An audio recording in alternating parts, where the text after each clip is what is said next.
Pennies are tight, prices are going up, tariffs are having a big effect on bike prices and even U.S. bike manufacturing. And personally, I don't know of anyone whose pay has increased at the rate that bike prices have. And at the risk of sounding like a geezer, let me state, it wasn't like this back in 2017 when I started my budget bike journey, which actually kicked off the exact opposite of where I've ended up with this channel.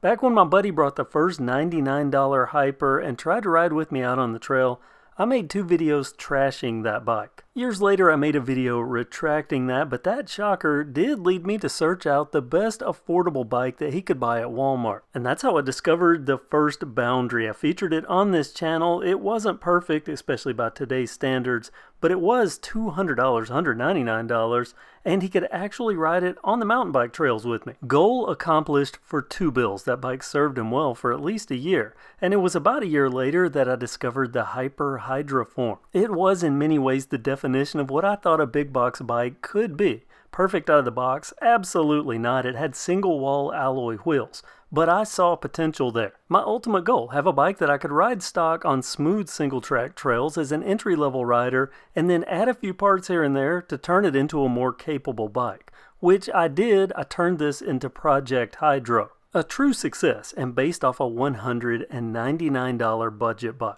2020 started even better. They were making bikes based around some of the specs they saw on this channel. Good stuff. The Trio, $249 for each one of these bikes. A great value per dollar in super modern features like tapered head tubes and one-bys. You didn't have to upgrade them as fast. It was awesome. Then the pace started picking up. We were getting bikes with more features, but the price was also creeping up. We had all the Axums, dropper post cassettes. Many bikes would culminate today with the Axum Comp X, but it's $600. Then, of course, there are the Ozark trail bikes. Like this Ridge 29, pretty much peak value per features. An argument could be made that this, when properly set up, is better than some entry-level bike shop bikes. This first generation Slalom, very popular. It speaks for itself. You could take this out to a trail right off the rack, maybe swap out the pedals, but they're very capable. But there is a price to pay for all this. We went from bikes that were $199 to $249, giving us capable out-of-the-box bikes that we could then upgrade, to bikes that cost $400, $500, $600 or more. Now don't get me wrong, we're in a really good place as far as manufacturers listening and giving us the features and components that we want.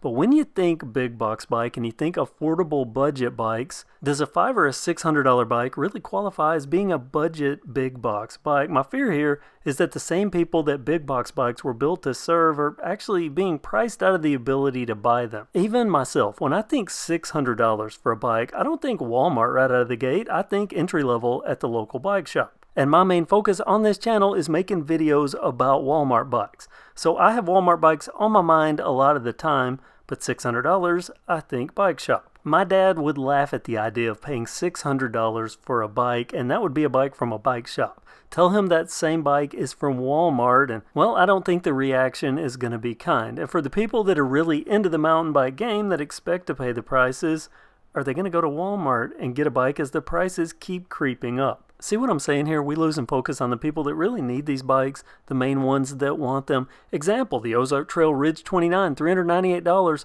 I know multiple people that wanted one when they came out, and they're still waiting because it's a $400 bike. Suddenly, I'm asked about the Hyper Explorer, a bike I reviewed back in 2020 when it first came out. If you've been around here long enough, you'll know this bike, well, it's actually 2 bikes built to compete against those 2020 Schwinn's, the awesome Schwinn bikes. There were 2 Explorers, a hardtail, and a full suspension. They were built to replace the Hyper Hydroform I just talked about, Project Hydro. And you know a bike is good, I used to say this. A bike is good when it takes 2 bikes to replace it. Explorer Hardtail Blue, like the Hydroform, though just about a shade off, so it wasn't completely the same. And of course, it's a hardtail frame, and it was an okay bike, nothing outstanding, but okay. I ended up turning this into Project Cheap, where I took $250 of parts, put on a $248 bike under $500. I had a decent bike that was eventually donated, and the person that received that, the last time I heard, they were still riding it. Then there was the full suspension Explorer. Coming from the Hydroform, I felt this missed the mark a bit. It had the aluminum front, just like the Hydroform, but for some reason they made the rear triangle steel. Out of protest, I never even upgraded this bike. That's not to say it wasn't capable out of the box of riding green trails, because both the Explorers were. I've received pictures from many viewers that took this full suspension Explorer and upgraded it with the component list that I used for the Hydroform and turned it into a bike they're very happy with. But back then, in 2020, I felt this bike was a step forward in a couple of ways, but a step back in others, and it was $50 more than the Hydroform. I would have just taken the Hydroform. But let's warp back to today, where bikes in this same class are $400, $500, $600. Modern bikes, better equipped, yes. But what if I told you there's a reason why people were asking about this specific bike 5 years later? That's because it's still available, and now amazingly costs even less somehow, $198, which changes things for me, my opinion of the bike. This is still buildable, there's no boost, there's no tapers, but for the lowest of low budgets, at a time when more and more of us are fighting with budgets, price is more important now than it was back in 2020, 2019, 2018, when big box bikes were more affordable. And that's why I'm refocusing on this bike today. I think it fits in an important segment, and it seems to be the lone bike in that segment.